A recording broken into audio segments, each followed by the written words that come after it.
पिछले वाले सेक्शन में ना हम लोग ने वो इम्प्लीमेंटेशन प्रोसेस समझा कि सक्सेसफुल इम्प्लीमेंटेशन हम लोग किस तरह से करवाते हैं। ऑडिट ये फ्री नॉन ऑब्लिगेटरी सर्विसेज हैं, ये अपने एसएलए में नहीं है, हम लोग ने कुछ कमिटेड नहीं किया है, लेकिन ना कस्टमर्स को ये बहुत अच्छा लगता है। Customers love it. क्यों? क्योंकि हम लोग उसको मदद कर रहे हैं, उसके यहाँ पे सीआरएम सक्सेसफुली इम्प्लीमेंट हो। तो उसमें उसके बेनिफिट समझते हैं दोनों तरह से, कस्टमर्स के एंड पे भी और अपने एंड पे भी। फिर वो प्रोसेस होता कैसे, फिर ये क्योंकि हम लोग एक कस्टमर्स के सीआरएम को देख के ही ऑडिट कर रहे हैं ना, तो डेटा प्राइवेसी का सवाल तो आएगा ही, तो वो कैसे मैनेज होता है। फिर कॉमन ऑब्जर्वेशन क्या है वो मैं आपके साथ शेयर करूँगा।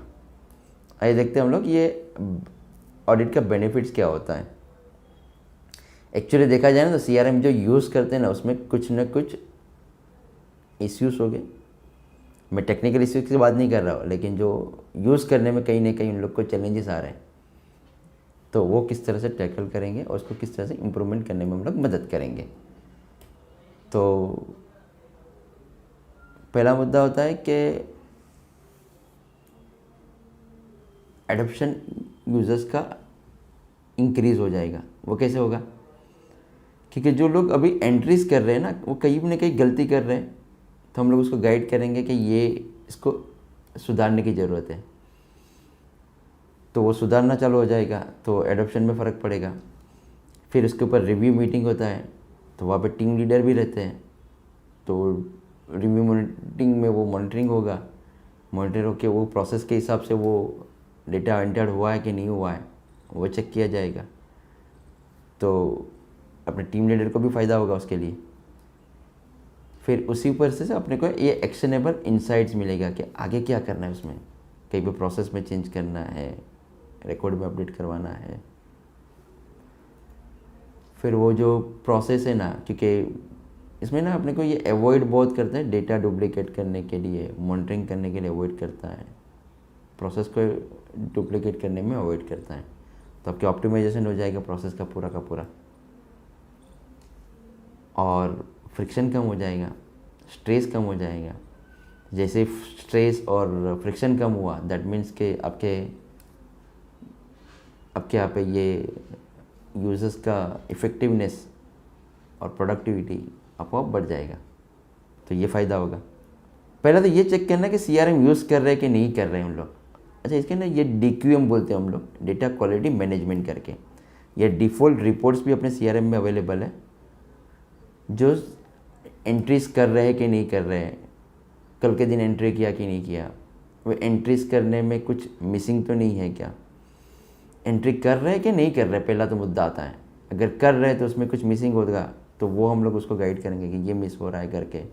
लीड बना रहे हैं कि नहीं बना रहा है, टिकट बना रहे हैं कि नहीं बना रहा है, उसके कॉल के लॉग हो रहे हैं कि नहीं हो रहे हैं करके, क्योंकि आप जैसे ही रिव्यू कर रहे हैं तो उसमें सारा का सारा रिकॉर्ड आपके सामने दिख रहा है करके।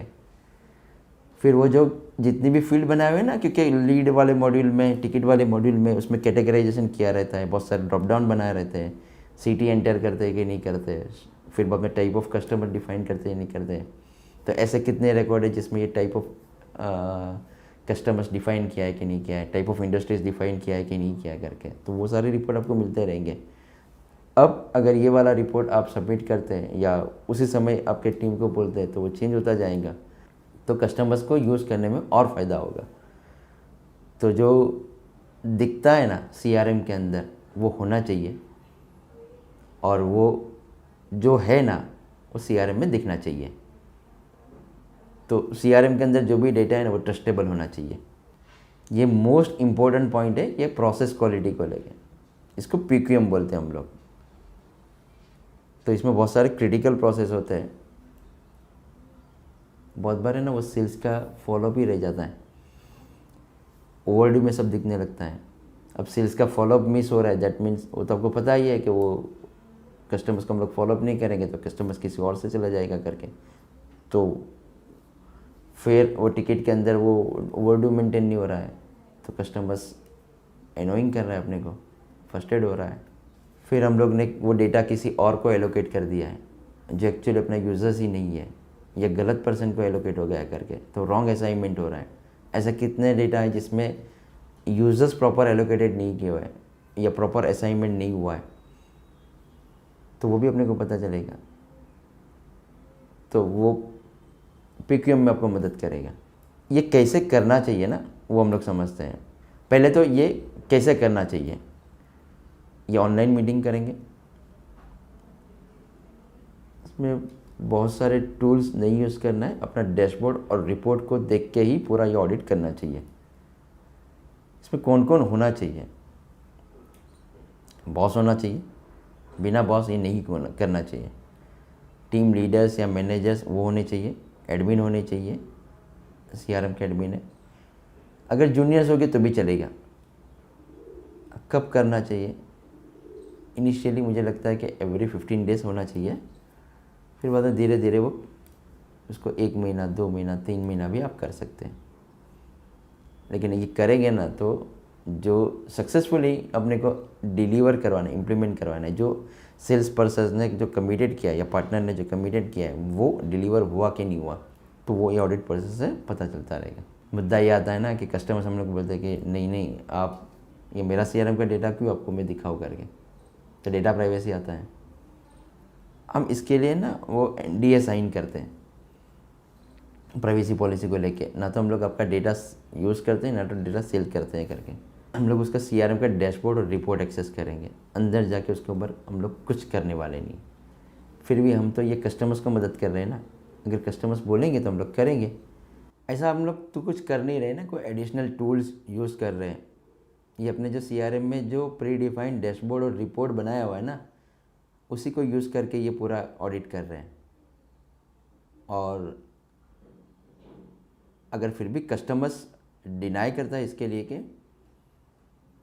तो कस्टमर्स ये खुद डैशबोर्ड और रिपोर्ट करके भी ये खुद का ऑडिट कर सकते हैं, बट लेकिन कस्टमर्स करवाता है अपने पास। ये ना कॉमन ऑब्जर्वेशन है, वो मैं आपके साथ शेयर करना चाहता हूँ।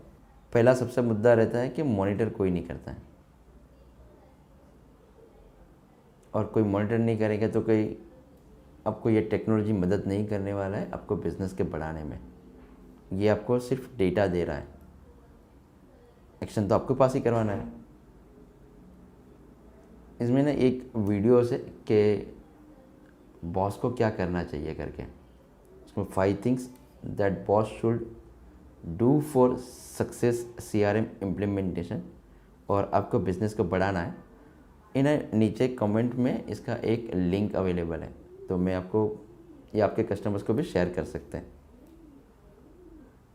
सीनियर टीम है ना, वो ही मॉनिटर नहीं करती है, और सीनियर टीम खुद भी यूज़ नहीं करती है। अगर सीनियर टीम इसको यूज़ नहीं कर पाएंगी तो CRM इम्प्लीमेंट होने वाला नहीं है। बहुत बार ये भी नोटिस हुआ है कि टीम उसके अंदर रिकॉर्ड एंट्री नहीं कर रही है। क्यों? अगर वो एंट्री नहीं कर रही है दैट मीन्स कि सीनियर टीम उसको मॉनिटर नहीं कर रही है। अगर सीनियर टीम उसको मॉनिटर करना चालू करेंगे तो टीम एंट्री करना चालू करेंगी। तो ये सारे ना हमारे कॉमन ऑब्जर्वेशन है कि लोग यूज़ नहीं करते। उसका मेन वजह है कि ऊपर की टीम उसको देखते ही नहीं है कि यूज़ कर रहे कि नहीं कर रहे। अगर डिसिप्लिन नहीं मेंटेन करेंगे ना तो कोई भी टूल होगा वो आपको आपके यहाँ पे प्रोसेस या कल्चर चेंज करने में मदद नहीं करेगा। तो डिसिप्लिन तो मेंटेन करना ही पड़ेगा। ये ना हमारे कुछ फाइंडिंग थे जो मैं आपके साथ शेयर किए। अगला चैप्टर है कस्टमर रिटेंशन का, तो बने रहिए हमारे साथ। Thank you.